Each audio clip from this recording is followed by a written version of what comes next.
ৰাজ্যত এফালে গোমাংস বিতৰ্কক লৈ ব্যস্ত জনতা, আনফালে জনতাক টোল টেক্সৰ নামত মাদমাৰ ৰাজ্য চৰকাৰৰ। ৰাজ্যত পুনৰ আন এখন টোল গেট মুকলি কৰা হয়। এইবাৰ গোসাইগাঁৱৰ তেলিপাৰাৰ ২৭ নং ৰাষ্ট্ৰীয় ঘাইপথত টোল গেট মুকলি কৰে। স্থানীয় দল সংগঠনৰ প্ৰতিবাদ, চৰকাৰী নীতি নিয়ম ভংগ কৰি অবৈধভাৱে মুকলি কৰিছে টোল গেটখন।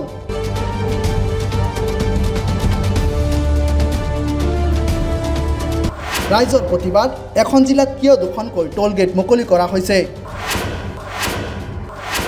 নিত্য ব্যৱহাৰ্য সামগ্ৰীকে ধৰি সকলো সামগ্ৰীৰে আকাশলংঘী মূল্যবৃদ্ধিয়ে ৰাজ্যবাসীক কৰি তুলিছে জুৰুলা।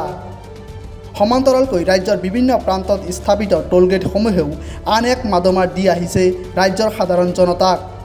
ইয়াৰ মাজতেই এইবাৰ আন এখন টোল গেটে স্থাপনৰ ধন সংগ্ৰহেৰে জনতাক অধিক মাদমাৰৰ পৰিকল্পনা কৰিছে ৰাজ্য চৰকাৰে। অসম বংগ সীমান্তৰ পৰা সমগ্ৰ উত্তৰ পূৰ্বাঞ্চলক সংযোগী কৰা ২৭ নং ৰাষ্ট্ৰীয় ঘাইপথৰ গোসাইগাঁৱত নতুনকৈ মুকলি কৰা হৈছে আন এখন টোল গেট। আপোনালোকে জানে যোৱা এক বছৰৰ পৰা ইয়াতে এটা টোল গেট হ'ব বুলিহে আমি অকল গম পাইছিলোঁ। আজি চালোঁ এক বছৰৰ ভিতৰত পটককৈ আজি ইয়াতে টোল গেট অপেনিং কৰি দিল। এতিয়া তাৎপৰ্য কথা এটা, কেনেকৈ টোল গেট অপেনিং কৰিল আমিও গম পালোঁ। বিভিন্ন দল সংগঠন ইয়াতে আছে, আকৌ খবৰ নজনাকৈ আজি ইয়াতে টোল গেট এটা অপেনিং কৰি পেলাল। এতিয়া চেন্ট্ৰেল গভৰ্ণমেণ্টৰ যোনটো নীতি নিয়ম, সেই নীতি নিয়ম অনুসৰি নীতিন গাডকাৰীৰ যোনটো কথা, সেইমতে আমি গম পাইছোঁ যে ৬০ কিলোমিটাৰ ভিতৰে টোল গেট হ'ব লাগে। আজি চালোঁ ইয়াতে আমাৰ ১২ তেলিপাৰাৰ পৰা আৰম্ভ কৰি পাটগাঁৱলৈকে ৬০ কিলোমিটাৰৰ ভিতৰত ৩টা টোল গেট হৈ গ'ল অপেনিং। এইটো কোনটো টোল গেট বৈধ বা অবৈধ আমি এতিয়ালৈকে গম পোৱা নাই। আৰু আজি যিহেতু ইয়াতে টোল গেটখন অপেনিং কৰিল, ইয়াতে বহু ধৰণৰ দল সংগঠন ইয়াতে আছে, প্ৰত্যেকৰে মাতি ইয়াতে একচুৱেলি আলোচনা মৰ্মে যাতে আমাৰ লোকেল মানুহ হেৰাছমেণ্ট হ'ব নালাগে, তাৰ কাৰণে আলোচনা ইয়াতে হ'ব লাগিছিল। সেই আলোচনা আজি এতিয়া নহ'ল। সিহঁতে আজি ৰাতাৰাতিৰ ভিতৰত আজি পুৱাতে আমি খবৰ পালোঁ যে টোল গেটখন অপেনিং হৈ গ'ল। এতিয়া কেনেকৈ সিহঁতে অপেনিং কৰিল, ইমান নিত্য প্ৰয়োজনীয় বস্তু গোটেই অসমত যে ইমান বস্তুৰ দাম বাঢ়ি আছে, তাৰ ভিতৰত আকৌ ইমান টোল গেট, মানুহৰ মূৰত যে বোজা উঠাই দিব বিচাৰিছে চৰকাৰে, তাৰ এটা প্ৰমাণ এইটো আপোনালোকে একদম জ্বলন্ত প্ৰমাণ আপোনালোকে চাওক। আৰু আমি আলোচনা মানে এতিয়া শুনিলোঁ যে অসমত আপোনালোকে জানে আৰু বিভিন্ন এই টোল গেট স্থাপন কৰিছিল, যিবিলাক টোল গেটৰ স্থাপন কৰা বহুত ধৰণৰ কাজিয়াত লিপ্ত হৈছে, টোল গেট বহুত ধৰণৰ বিসংগতিও ঘটিছে বোধ, সেইবিলাক আমি বিচাৰ নাই। ইয়াতে আমি বিচাৰিছোঁ টোল গেট যিটো অপেনিং কৰিবই লাগে, চৰকাৰী যিটো নীতি নিয়ম সেই নীতি নিয়ম আধাৰত হ'ব লাগে। এই নীতি নিয়ম আধাৰত টোল গেট অপেনিং হ'ব লাগিব। লগতে ইয়াতে আমাৰ লোকেল যিবিলাক সংগঠন আছে, আমচু, এফচু, আকাশু, বিভিন্ন দল সংগঠনক আশালৈকে ধৰি চবকে মাতি ইয়াতে আলোচনা কৰি যাতে আমাৰ ইয়াতে বিভিন্ন জনজাতি আমি একেলগে বসবাস কৰি আছো, যাতে কোনো মানুহৰে হাৰাশাস্তি এই টোল গেট লৈ নহয় লোকেল মানুহৰ, তাৰ কাৰণে আমি আহ্বান জনাইছোঁ। আমি প্ৰথমতে আমি দুখ প্ৰকাশ কৰিছোঁ এই কাৰণে, কাৰণ লোকেল হিচাপত যিখিনি ইয়াতে কৰ্তৃপক্ষই যি ধৰণে ব্যৱস্থা গ্ৰহণ কৰিব লাগিছিল সেই ক্ষেত্ৰত কিন্তু কৰা নাই। আজিৰ তাৰিখত আমাৰ ইয়াতে লোকেল কিছুমান ধৰক বুদ্ধিজীৱী বা সংগঠনৰ লগত এটা বুজাই মিলা এই কাৰণে কৰিব লাগিছিল যে যিহেতু সাধাৰণ ৰাইজৰ বহুত সুবিধা অসুবিধা আছে, এই ক্ষেত্ৰত সিহঁতে কৰা নাই। আৰু মানে হঠাৎকৈ যে মুকলি কৰিছে এই ক্ষেত্ৰত আমি দুখ পাইছোঁ আৰু এই ক্ষেত্ৰত আমি ধিক্কাৰ জনাইছোঁ। আৰু বিশেষকৈ আমাৰ নেশ্যনেল হাইৱে অথৰিটি অফ ইণ্ডিয়াৰ যি ধৰণে ৰুল ৰেগুলেশ্যন আছে, আমাৰ মন্ত্ৰী ডাঙৰীয়া নীতিন গাডকাৰী ডাঙৰীয়াই যি ধৰণে মন্তব্য আগবঢ়াইছিল, যি ধৰণে নিয়ম বান্ধি দিছিল যে 60 কিলোমিটাৰৰ ভিতৰত এখনে টোল গেট থাকিব লাগিব, কিন্তু আমি বাস্তৱ ৰূপত আমি দেখিবলৈ পাইছোঁ যে 60 কিলোমিটাৰৰ ভিতৰত মাত্ৰ 3খন টোল গেট ইতিমধ্যে চলি আছে। আজি ইয়াতে এখন গোসাইগাঁৱত যি আমাৰ তেলিপাৰাত ইয়াতে এটা টোল গেট ইতিমধ্যে অপেনিং কৰা হৈছে।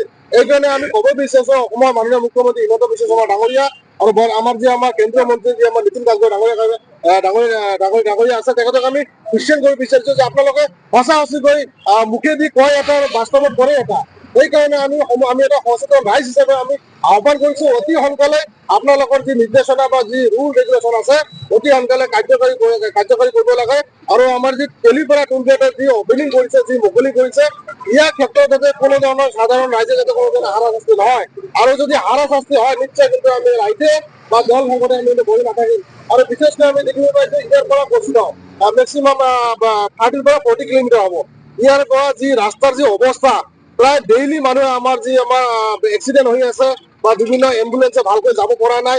আৰু ইয়াতে তেলিপাৰা যিখন আজি নতুনকৈ অপেনিং কৰিছে, ৰাস্তাৰ দুয়োপিনে যি ধৰণে মেৰামতি কৰিব লাগিছিল এই ধৰণে কোনো ধৰণৰ নাই, এম্বুলেঞ্চৰ কোনো ব্যৱস্থা কৰা নাই। ক'বলৈ গ'লে টোটালি এটা চেণ্ডিকেট ৰাজ চলাই আছে আমাৰ যি বৰ্তমান বিজেপি চৰকাৰখনে। আৰু বিশেষকৈ আমি দেখিবলৈ পাইছোঁ যে চেণ্ডিকেটৰ যি ধৰণৰ ষ্টেণ্ডাৰ্ড আজি টুল গেটৰ নামত যি ধৰণে ষ্টেণ্ডাৰ্ড কৰি এটা মানে অৰ্থ সংগ্ৰহ কৰি আছে, এই ক্ষেত্ৰত কিন্তু মূল্য বৃদ্ধিৰ যিটো ৰদ এইটো কিন্তু বাঢ়ি গৈ আছে। আজিৰ তাৰিখত আপোনালোকে চাওক, টুল গেটৰ নামত যি ধৰণে এটা চিণ্ডিকেটৰ পইচা উপাৰ্জন কৰিছে, এই ক্ষেত্ৰত কিন্তু সাধাৰণ ৰাইজৰ যিটো মূল্যবোধ, যিটো ইনকাম, এইটো কিন্তু আমিয়ে ভৰিব লাগিব।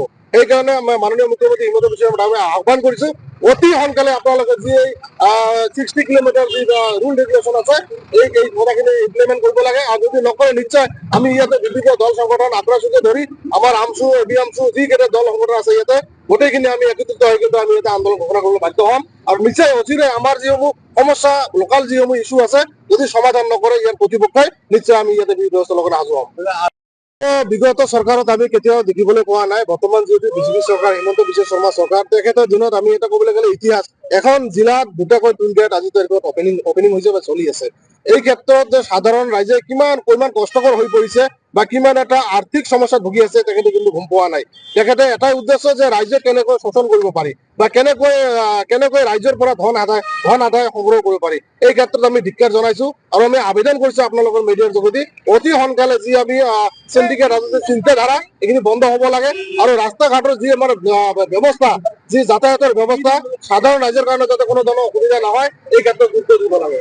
গোসাইগাঁৱৰ পৰা চাইফুল্লাহ হাছানৰ সহযোগত হৃদয় আহমেদৰ খবৰ.com।